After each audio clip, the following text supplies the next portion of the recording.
প্রেম এত যন্ত্রণাময় কেন? প্রথমেই আমরা জেনে নিই প্রেম কি, প্রেম কাকে বলে। একজন নারীর সাথে একজন পুরুষের যে আকর্ষণ, এটাকে প্রেম বলা যায় না, বড়জোর প্রেমের সূচনা বলা যায়। আপনি যখন কোনো একজন নারী বা পুরুষের প্রেমে পড়েন, তখন কি ঘটে? আপনি যার প্রেমে পড়েন তার কোনো দোষ আপনার চোখে পড়ে না। যেমন শেখ সাদি রহমতুল্লাহি আলাইহি লিখছেন, হে আমার প্রিয়তম, তোমার যদি ৭০টি দোষ থাকে আর একটি মাত্র গুণ থাকে, আমি কেবল তোমার গুণটিই দেখব। যা হোক, আপনি যার প্রেমে পড়েন তাকে ঘৃণা করতে পারেন না। তার কাছে গেলে, তাকে স্মরণ করলে, তাকে জড়িয়ে ধরলে আনন্দ লাগে। সে গোলাপ উপহার দিলেও আনন্দ লাগে, কিংবা গোলাপের কাঁটার আঘাত দিলেও আনন্দ লাগে।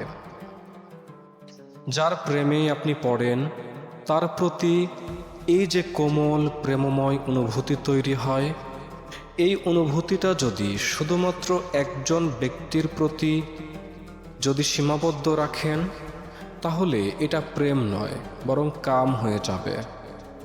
আর এই কোমল প্রেমময় অনুভূতি যদি জগতের সকল মানুষ, সকল পশু প্রাণী, সকল বস্তু, এক কথায় সমস্ত কিছুর জন্য যদি রাখেন, তখন সমগ্র অস্তিত্ব হয়ে যাবে আপনার প্রিয়তম, আর আপনি তার প্রেমিক হয়ে যাবেন।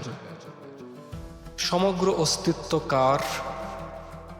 আল্লাহ ভিন্ন কেউ নেই। সুতরাং সমগ্র অস্তিত্ব তো শুধুমাত্র তারই।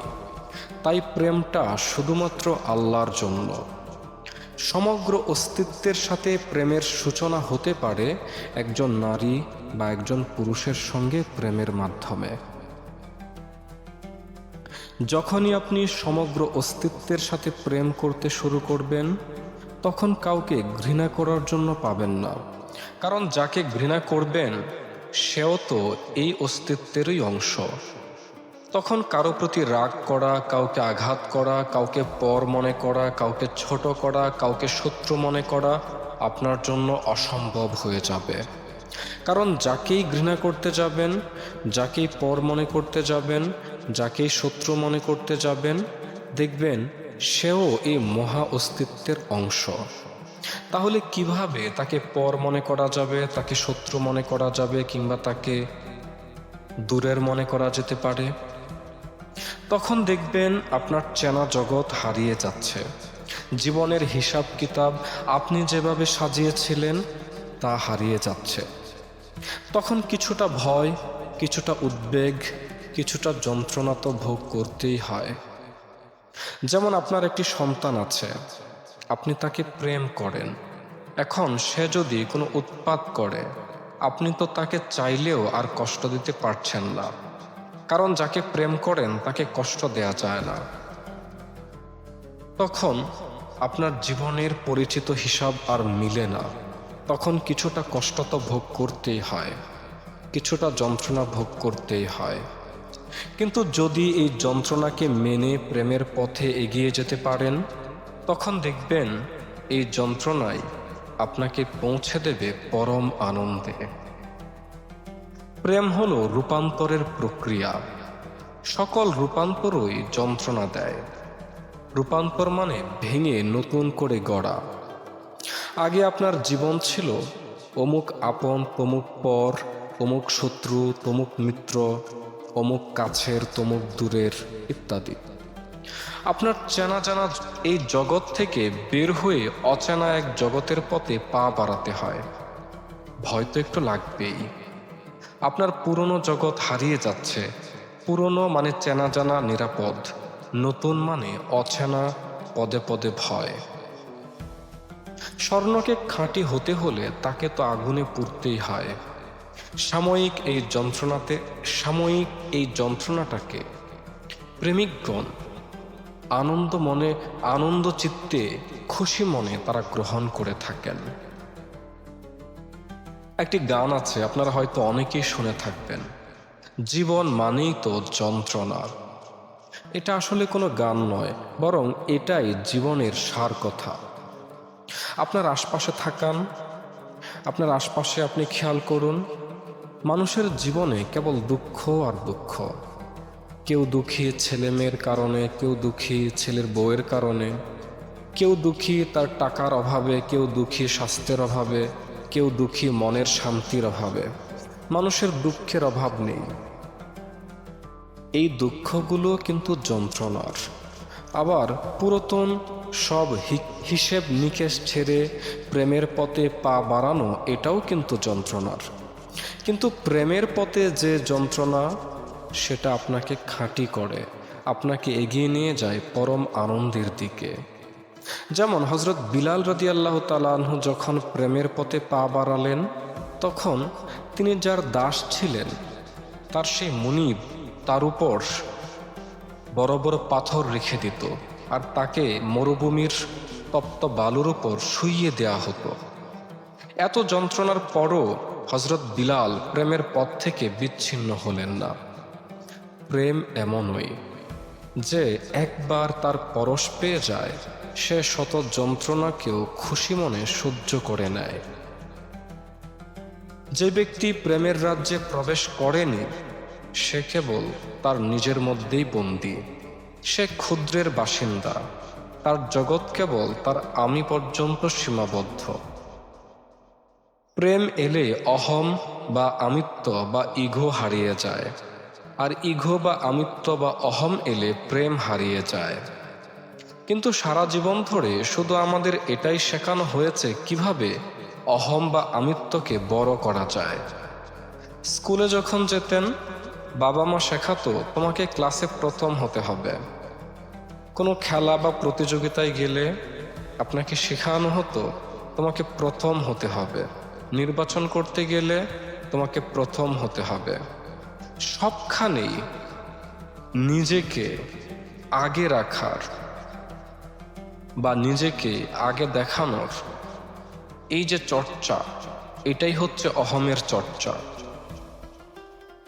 নিজের অহমকে আগে রাখতে গিয়ে যদি সারা জগৎকেও শত্রু বানাতে হয়, মানুষ সেটা করতেও রাজি, কারণ সে তার অহমকে বা তার আমিত্বকে খুশি করতে চায়।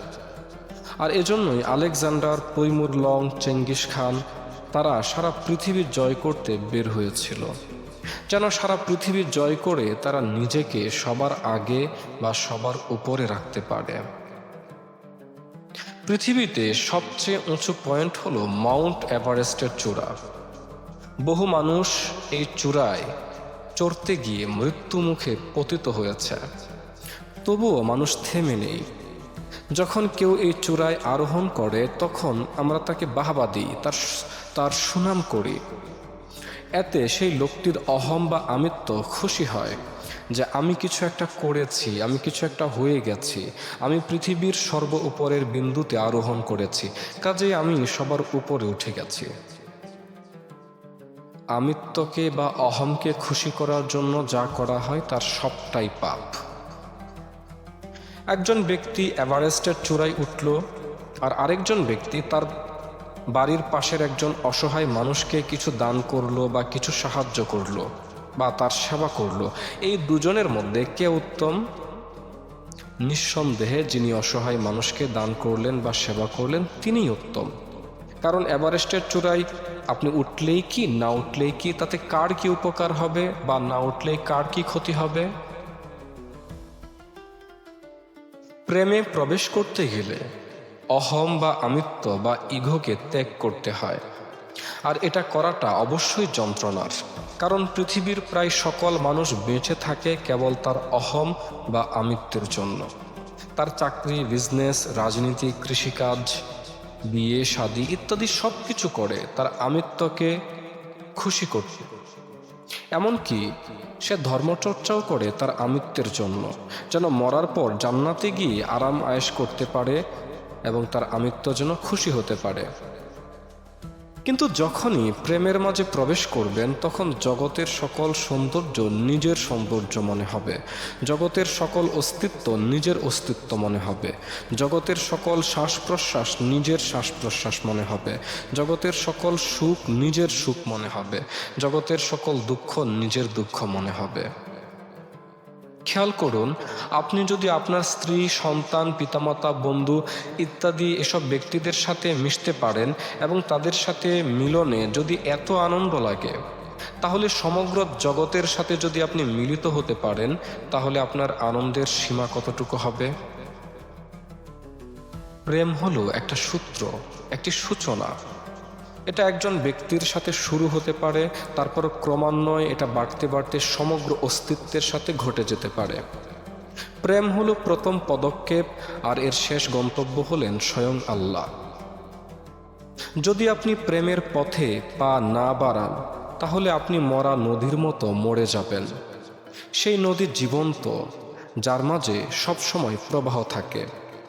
সেই জীবন প্রকৃত জীবন, যার মাঝে প্রেম আছে।